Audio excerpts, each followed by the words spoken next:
আসসালামু আলাইকুম প্রিয় ভিউয়ার্স, আশা করি আপনারা ভালো আছেন। 11 থেকে 20 গ্রেডের চাকরির পরীক্ষায় যে গণিতগুলো বারবার আসে ওই ধরনের 5টি গণিত আজকে করাই দেব। তো ভিডিওটি ভালো লাগলে অবশ্যই একটা লাইক দিবেন, আর আপনি যদি আমাদের চ্যানেলে নতুন দর্শক হয়ে থাকেন অবশ্যই চ্যানেলটি সাবস্ক্রাইব করে বেল আইকনটি অন করে দেবেন। চলুন ভিডিওটি শুরু করি। প্রথম যে গণিতটা আছে, বৃত্তের জ্যা 3 গুণ বৃদ্ধি পেলে ক্ষেত্রফল কত গুণ বৃদ্ধি পাবে।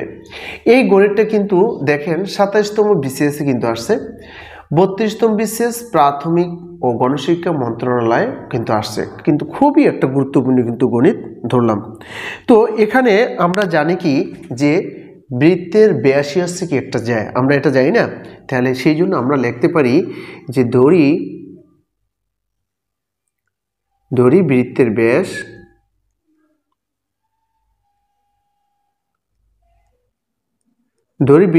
আমরা একটু এখানে লিখে দিই ব্র্যাকেটে যে বৃত্তের ব্যাস হচ্ছে কি, ব্যাস হচ্ছে একটি জ্যা। এটা আপনার বোঝার সুবিধাতে আমরা একটু লিখে দিচ্ছি, ঠিক আছে। ব্যাসই হচ্ছে একটি কি, জ্যা, ঠিক আছে। এটা আপনাদের জানতে হবে। তাহলে বৃত্তের ব্যাস কত, বৃত্তের ব্যাস ধরলাম কি 2r, এটা হচ্ছে বৃত্তের ব্যাস। তাহলে ব্যাসার্ধ কত হবে, অতএব বৃত্তের ব্যাসার্ধ এর অর্ধেক হবে, ঠিক আছে। বৃত্তের ব্যাসার্ধ তাহলে কত হবে, বৃত্তের ব্যাসার্ধ হবে, হ্যাঁ, বৃত্তের ব্যাসার্ধ কত, আর, ঠিক আছে। আর এখন এক্ষেত্রে বৃত্তের ক্ষেত্রফল কত হবে, তাহলে বৃত্তের ক্ষেত্রফল হচ্ছে পাই আর স্কয়ার। অতএব বৃত্তের ক্ষেত্রফল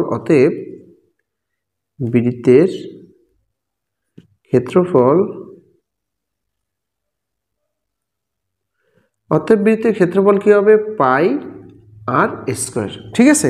আমরা এতটুক জেনে নিলাম। এইবার দেখেন বৃত্তের ব্যাস বা বৃত্তের জ্যা কি 3 গুণ বৃদ্ধি পেলে, ঠিক আছে। তাহলে বৃত্তের আমরা লিখব কি, বৃত্তের জ্যা বা বৃত্তের ব্যাস 3 গুণ বৃদ্ধি পেলে, একই কথা, ঠিক আছে। বৃত্তের ব্যাস 3 গুণ বৃদ্ধি পেলে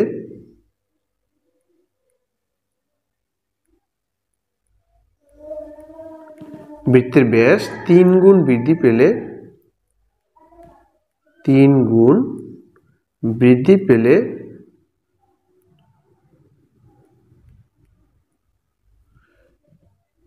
বৃদ্ধি পেলে কত হবে দেখেন, তাহলে 2r, বৃত্তের ব্যাস কত এখানে 2r বা বৃত্তের জ্যা একই কিন্তু, ঠিক আছে। তাহলে 2r গুণ হবে কি 3, হ্যাঁ, তাহলে কি হলো আপনারা দেখেন, তাহলে কত হলো 6r, 3 দুগুণে 6 কি 6r। এক্ষেত্রে ব্যাসার্ধ কত হবে, অতএব ব্যাসার্ধ কি, অতএব ব্যাসার্ধ, তাহলে ব্যাসার্ধ এর অর্ধেক হবে না, হ্যাঁ, আপনি ভাগ দেন 2 দ্বারা, 6r ভাগ হচ্ছে 2, তাহলে কত হবে 3r। এখন বৃত্তের ক্ষেত্রফল কত হবে, অতএব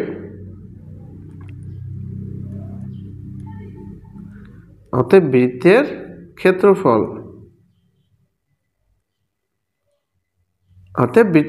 কত হবে, তাহলে কি পাই আর স্কয়ার, কি পাই আর স্কয়ার। তাহলে আমরা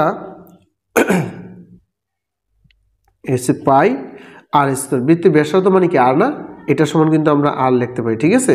আর তাহলে এই 3 আর বৃত্তের ব্যাসার্ধ হচ্ছে এটার উপর আমরা স্কয়ার দিতে পারি, তাহলে কত হয়, হ্যাঁ, 9 পাই আর স্কয়ার, কি হয় 9 পাই আর স্কয়ার, এভাবে কিন্তু আমরা লিখতে পারি, ঠিক আছে। এখন কত গুণ বৃদ্ধি পেল সেটা আমাদের দেখতে হবে, কত গুণ বৃদ্ধি পেল। অতএব বৃদ্ধি পেয়েছে বা বৃদ্ধি পাবে, যেভাবে লেখেন বৃদ্ধি পেয়েছে, তাহলে কি 9 পাই আর স্কয়ার ভাগ হবে কি, এই যে ক্ষেত্রফলটা পাইলাম আমরা পাই আর স্কয়ার, এই পাই আর স্কয়ার কাটা গেল, থাকে কি হতো 9, তার মানে কি 9 গুণ, কি তাহলে 9 গুণ হলো, ঠিক আছে। সরি বাংলিশ হয়ে গেল, একটু বুঝে নিন, হ্যাঁ। তাহলে 9 গুণ, এটা হচ্ছে আমাদের অ্যান্সার কি হবে, তাহলে 9 গুণ। ওকে, আমরা পরবর্তী গণিতে চলে যাচ্ছি। আচ্ছা, 2 নম্বর গণিতটা দেখি। উৎপাদকে বিশ্লেষণ করুন, a square minus 1 plus 2b minus b square. আমরা গণিতটা একটু প্রথমে লিখে নিই, a square minus 1 plus 2b minus b square, এই হচ্ছে গণিতটা, ঠিক আছে। আমরা এই গণিতটা একটু সাজাই, এ স্কোয়ার আনলাম, এ মাইনাস বি স্কোয়ার এখানে আনলাম, তারপর কি থাকে প্লাস 2b, তারপর এই মাইনাস 1 আমরা লাস্টে নিলাম। এখন আমরা এ স্কোয়ার লিখলাম, মাইনাস সাইনটা কমন নিয়ে তাহলে কি হলো বি স্কোয়ার মাইনাস প্লাসে মাইনাস 2b মাইনাস মাইনাসে প্লাস কি মাইনাস মাইনাস প্লাস 1। এখন এখানে আপনি দেখেন একটা সূত্রের মতন পড়ে কিনা, হ্যাঁ এই এতটুকু যদি আমরা ধরি, এই বিরে যদি আমরা এ ধরি, ওয়ানে যদি আমরা বি ধরি, তাহলে কি হয় এ square minus 2 A B plus B square 1 থাকলেও না থাকলেও সমান। হ্যাঁ তাহলে আমরা কিন্তু লিখতে পারি তাহলে কি এ স্কোয়ার মাইনাস তাহলে এ মাইনাস বি হোল স্কোয়ার। এখন এটা কেমনে রাখলাম, আপনার যারা একবারে কম বোঝেন তাদের জন্য আমি এই লাইনটা একটু বুঝাই দিচ্ছি। ধরেন আমি যদি এই বি মাইনাস 1 এটার যদি এটার আমি এ ধরলাম, এটার 1 রে আমি বি ধরলাম, তার কি দাঁড়ালো এ মাইনাস বি হোল স্কোয়ার। তাহলে এ মাইনাস বি হোল স্কোয়ার সূত্র কি হয় এ square minus toys A B, এ হচ্ছে আমার বি তাই না, টয়েস এ আর বি হচ্ছে কি 1, হ্যাঁ বি ধরছি আমরা 1 তাই না, toys A B plus B square. এখন আপনি দেখেন এটা যদি আমরা ভাঙাই, এটা যদি আমরা এখন গুণ করে যাই বি স্কোয়ার মাইনাস 2 একে 2 আর হচ্ছে বি প্লাস 1 উপরে স্কোয়ার দিলে না দিলে সেই, তাহলে আমরা কিন্তু এই লাইনটা পাই তাই না, এই লাইনটা কিন্তু আমরা পাই। বিষয়টা বুঝছেন এখানে যাদের একটু বুঝতে সমস্যা, তাহলে এইটা সমান আমরা এটা লিখতে পারি, এইটা সমান এটা লিখতে পারি, ঠিক আছে, সেই জন্য কিন্তু আমরা এটা সমান এটা লিখে নিলাম। এখন আপনি দেখেন আমি এরে তো এ ধরবো আর বি মাইনাস 1 এই পুরোটার ধরবো আমি কি বি, এটার ধরবো বি আর এটা তো আমার এ আসি, তাহলে কি দাঁড়ায় এ স্কোয়ার মাইনাস বি স্কোয়ার, এ স্কোয়ার মাইনাস বি স্কোয়ারের সূত্র কি তাহলে এ প্লাস বি মাইনাস 1 এ প্লাস বি ইন্টু এ মাইনাস বি মাইনাস মাইনাসে কি প্লাস 1, এই হচ্ছে কিন্তু আমাদের অ্যান্সার। তারপর যদি কেউ না বোঝেন আমাকে কমেন্ট করে জানান, আরও ভাঙায় বলবো, ঠিক আছে। আচ্ছা তো আমরা পরবর্তী গণিতে চলে যাচ্ছি। 3 নম্বর গণিতটা দেখুন, একটি বৃত্তের ব্যাসার্ধ শতকরা 10% বাড়ানো হলো, এর ক্ষেত্রফল শতকরা কত বৃদ্ধি পাবে, বা 20% বাড়ানো হলো এর ক্ষেত্রফল শতকরা কত বৃদ্ধি পাবে। আপনি যদি এই নিয়মটা দেখেন তাহলে 10% দেখ, 15% দেখ, 5% দেখ অথবা 20% দেখ আপনি পারবেন। এই গণিতটা কিন্তু বাংলাদেশ পানি উন্নয়ন বোর্ড পরীক্ষা 2018 আসছে। আমি যেগুলো গণিতগুলোই ধরেছি এই গণিতগুলো কিন্তু প্রত্যেকটা গণিত আপনার সরকারি চাকরির বিভিন্ন পরীক্ষাতে এসে থাকে, ওই ধরনের গণিতগুলোই ধরেছি, ঠিক আছে, একটা গণিত আমি আজে বাজে ধরিনি, সুতরাং শেয়ার দিয়ে রাখবেন প্রয়োজনে। হ্যাঁ আচ্ছা তাহলে এখানে দেখেন, এখানে আমরা ধরতে পারি যে ধরি বৃত্তের ব্যাসার্ধ, আচ্ছা লিখি সমাধান কি লিখবো, ধরি বৃত্তের ব্যাসার্ধ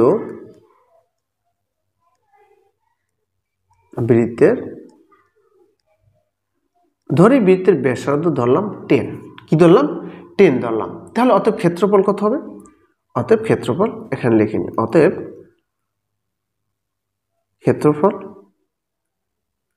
ক্ষেত্রফল কত পাই আর স্কয়ার তাই না, পাই আর স্কয়ার, ব্যাসার্ধ মানে কি আর, তাহলে পাই আমরা লিখতে আর কত এখানে 10, তাহলে আমরা 10 এর উপর স্কয়ার দিতে পারি, তাহলে কত হলো আপনার 100 আর 100 পাই কি হয় তাহলে 100 পাই।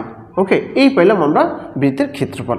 এবার বলা আছে 10% বৃদ্ধি করা হলে, হ্যাঁ 10% বৃদ্ধি করা হলে তাহলে আমরা লিখব কি ব্যাসার্ধ 10% বৃদ্ধি পেলে ব্যাসার্ধ হয়, বা 10% বৃদ্ধি পেলে ব্যাসার্ধ হয়, ঠিক আছে, যেভাবে লেখে না। আচ্ছা একটু এভাবে লিখি, ব্যাসার্ধ 10% বৃদ্ধি পেলে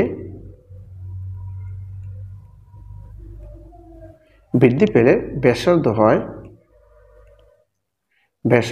হয় বা ব্যাসার্ধ হবে। তাহলে 10% 10% বৃদ্ধি আমরা এভাবে লিখতে পারি 10 + 10 এর কত 10%, না এভাবে কিন্তু লেখা যায়। হ্যাঁ তাহলে 10 + 10 এর মানে কি গুণ লেখা যায়, তাহলে 10 / কত 100, এই 0 কাটলাম, এই 0 কাটলাম, তাহলে এখানে থাকলো কত এই 1 গুণ করলে 1 হয়। হ্যাঁ তাহলে আমরা লিখতে পারি 10 + 1 = কত 11, তাহলে বৃদ্ধিতে কত হয় 11 হয়। ওকে, এখন এই ব্যাসার্ধ হচ্ছে এইটা, এখন এটার ক্ষেত্রফল কত হবে? অতএব ক্ষেত্রফল, ঠিক আছে, অতএব ক্ষেত্রফল। আচ্ছা এটা কেটে দিই, এটা আবার অনেকে, এটা কিন্তু আমি টিক দিছি, ঠিক আছে, এটা আপনার আবার কিছু ধরেন না, কাটতে গেলে পুরো লাইনটা কেটে যায়। আচ্ছা অতএব ক্ষেত্রফল, এখন লিখবো কি? অতএব ক্ষেত্রফল, বৃত্তের ক্ষেত্রফল।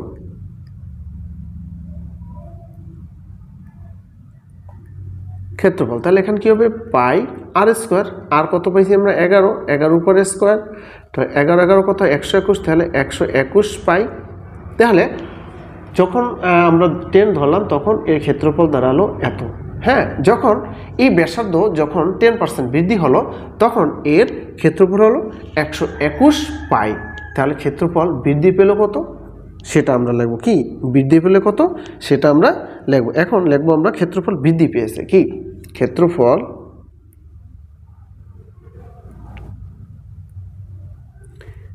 ক্ষেত্রফল বৃদ্ধি পেয়েছে, ক্ষেত্রফল বৃদ্ধি পেয়েছে তাহলে কত? 121 পাই মাইনাস আছে 100 পাই, কি 100 পাই। হ্যাঁ, তাহলে কত দাঁড়াইলো আপনার? 21 পাই, এইটাই তো দাঁড়াইলো নাকি? হ্যাঁ, 21 পাই, বা তাহলে আমরা লিখতে পারি বা কত? বা 21%, 21%, ঠিক আছে, বা 21%। এইটাই হচ্ছে আমাদের উত্তর।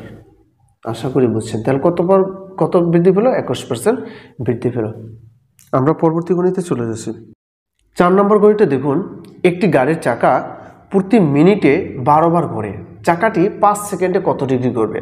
এখানে একটা আপনার বিষয় একটা মনে রাখতে হবে যে গাড়ির চাকা, এই যে গাড়ির চাকা কিন্তু একটা বৃত্ত, তার বৃত্তর কত? 360 ডিগ্রি। তার মানে আমরা লিখতে পারি চাকাটি একবার ঘুরলে অতিক্রম করে 360 ডিগ্রি। কি লিখব?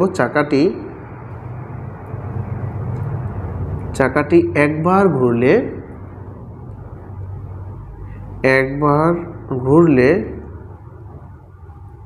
অতিক্রম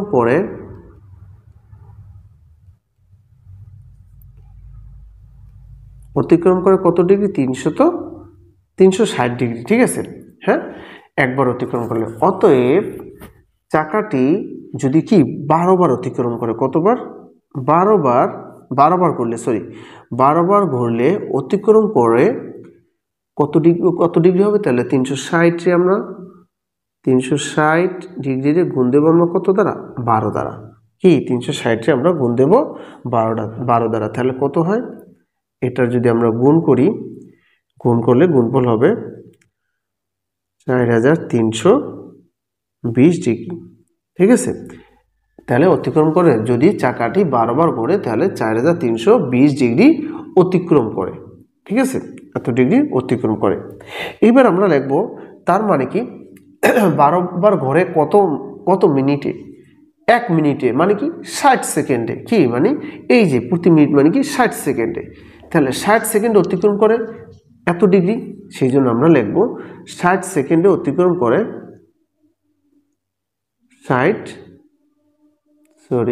60 সেকেন্ডে অতিক্রম করে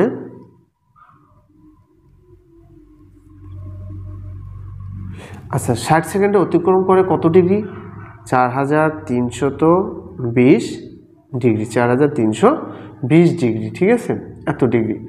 অতএব 1 সেকেন্ডে কত করে? 5 সেকেন্ডে কত করে? তাহলে আমরা ডাইরেক্ট 5 সেকেন্ডে দিয়ে দিই, ঠিক আছে, ডাইরেক্ট, কারণ আপনারা মোটামুটি সবাই বোঝেন যে 1 দিয়ে দিলে কি হবে, ডাইরেক্ট আমরা 5 দিয়ে দিলাম। তাহলে কত হবে দেখেন, তাহলে 4320 গুণন 5 যাবে উপরে, 60 যাবে নিচে, কি তাই না? 60 যাবে নিচে। এখন আমরা এটা যদি কাটাকাটি করি, দেখেন এই শূন্য আমরা এই শূন্য কাটলাম, হ্যাঁ, এখানে 6 7 42, তারপর থাকে কত? তাহলে 1 থাকে এখানে, 2 12, 6 দ্বিগুণে 12। এইবারে 5 দ্বারা আমরা গুণ করে যাই, 5 দ্বারা গুণ করলে কত হবে দেখেন, 5 দ্বারা এটা যদি গুণ করি 5 দুগুণে 10, 10-এর শূন্য থাকে কত? 1, 5 7 35 এর 36, তাহলে 360 ডিগ্রি। কত ডিগ্রি? 360 ডিগ্রি। তাহলে আমরা উত্তর লিখতে পারি 5 সেকেন্ডে চাকাটি অতিক্রম করবে কত ডিগ্রি? 360 ডিগ্রি। আশা করি বুঝছেন। আমরা পরবর্তী গণিতে চলে যাচ্ছি। 5 নম্বর গণিতটা দেখুন, বলা আছে বৃত্তের কেন্দ্র হতে 24 সেন্টিমিটার দীর্ঘ জ্যায়ের উপর অঙ্কিত লম্বের দৈর্ঘ্য 5 সেন্টিমিটার হলে ব্যাসার্ধের দৈর্ঘ্য কত? আমরা একটু এক্ষেত্রে আমরা একটা চিত্র আঁকি, ঠিক আছে? একটা চিত্র অঙ্কন করি। এই হচ্ছে তাহলে কি বৃত্তের কেন্দ্র, এই হচ্ছে আপনার ব্যাসার্ধ, ঠিক আছে? তাহলে বৃত্তের কেন্দ্রটাকে আমরা ও দিলাম, তারপরে 5 সেন্টিমিটার, এই হচ্ছে 5, তাহলে এই পুরোটা হচ্ছে 24 সেন্টিমিটার, কত? 24। হ্যাঁ, এখন তাহলে এতটুকুর মান কত হবে? এতটুকু অর্ধেকের মান কত হবে? এতটুকুর মান হচ্ছে তাহলে 12, এই পুরোটার মান হচ্ছে কিন্তু 24। হ্যাঁ, এটার মান হচ্ছে তাহলে 12। তাহলে আমাদের প্রয়োজন কি? অতিভুজ। এইটা হচ্ছে আমাদের কোশ্চেন, অতিভুজ, এটার মানটা আমাদের বের করতে হবে। এখানে আমরা একটা বিষয় জানি যে কেন্দ্র থেকে জ্যায়ের উপর অঙ্কিত লম্ব জ্যাকে কিন্তু সমদ্বিখণ্ডিত করে। কি করে? সমদ্বিখণ্ডিত করে। কাজী তাহলে ভূমি হবে কত এখানে? হ্যাঁ, ভূমি হচ্ছে এই যে ভূমি এখানে যেহেতু সমদ্বিখণ্ডিত করে, তাহলে এই ভূমিটা হবে 12। এই জন্য আমরা আগে কিন্তু লিখেও ফেলছি, ঠিক আছে? তাহলে আমরা ওইটা একটু না লিখলেও চলে, ঠিক আছে? সমকোণী ত্রিভুজে, তাহলে আমরা লিখতে পারি সমকোণী ত্রিভুজে অতিভুজ স্কয়ার সমান সমান, তাহলে আমরা কিন্তু ভূমি পাইলাম। আচ্ছা, এই লাইনটা একটু লিখে দিয়ে আপনাদের জন্য ভালো হবে। কি এই বিষয়টা আপনার কিন্তু জানতে হবে,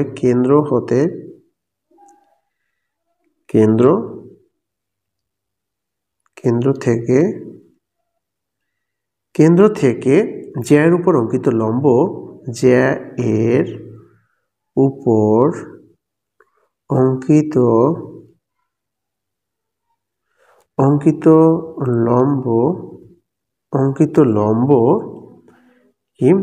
লম্ব জ্যাকে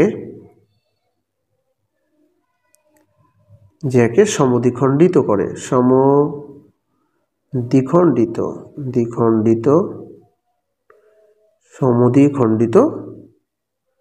সমদ্বিখণ্ডিত করে, ঠিক আছে? তাহলে আমরা এখানে কিন্তু বের করে দিলাম। এবার আমরা লিখতে পারি সমকোণী ত্রিভুজে, এখন কি একটা সমকোণী ত্রিভুজ হলো না? হ্যাঁ, সমকোণ যে ত্রিভুজের একটি কোণ 90 ডিগ্রি, এই যে এই কোণটা কত? 90 ডিগ্রি না? এখন এটা কি হলো? এই সমকোণী ত্রিভুজ হলো, ঠিক আছে? সেই জন্য আমরা লিখবো সমকোণী ত্রিভুজে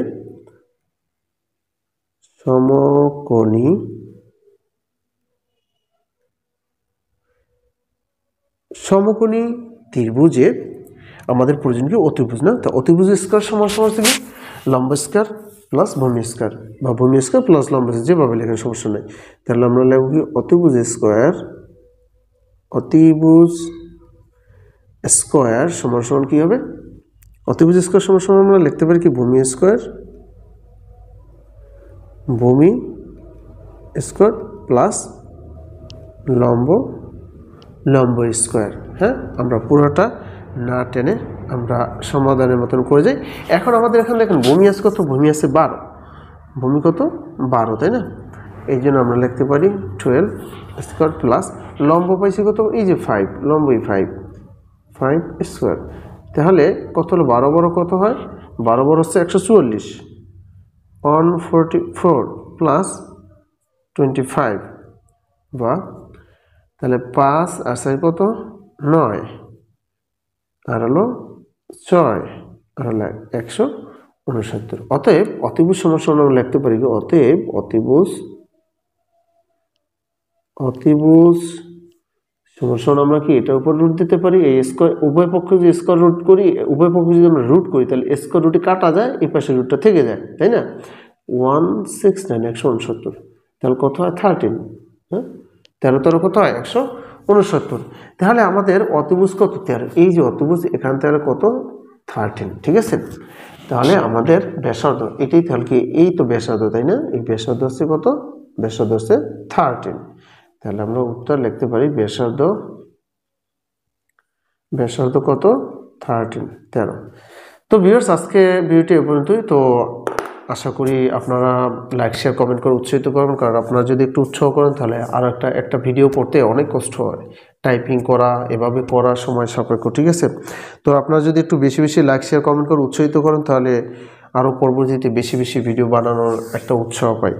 তো আর একটা রিকোয়েস্ট আছে, আপনি যদি আমাদের এই চ্যানেলে নতুন দর্শক হয়ে থাকেন অবশ্যই চ্যানেলটি সাবস্ক্রাইব করে বেল আইকনটি অন করে রাখবেন, কারণ আমরা আমাদের এই চ্যানেলে সরকারি চাকরির বিভিন্ন প্রস্তুতির জন্য কমন উপযোগী সাজেশন আমরা আপলোড করে থাকি। তো ভিউয়ার্স ভালো থাকবেন, আসসালামু আলাইকুম।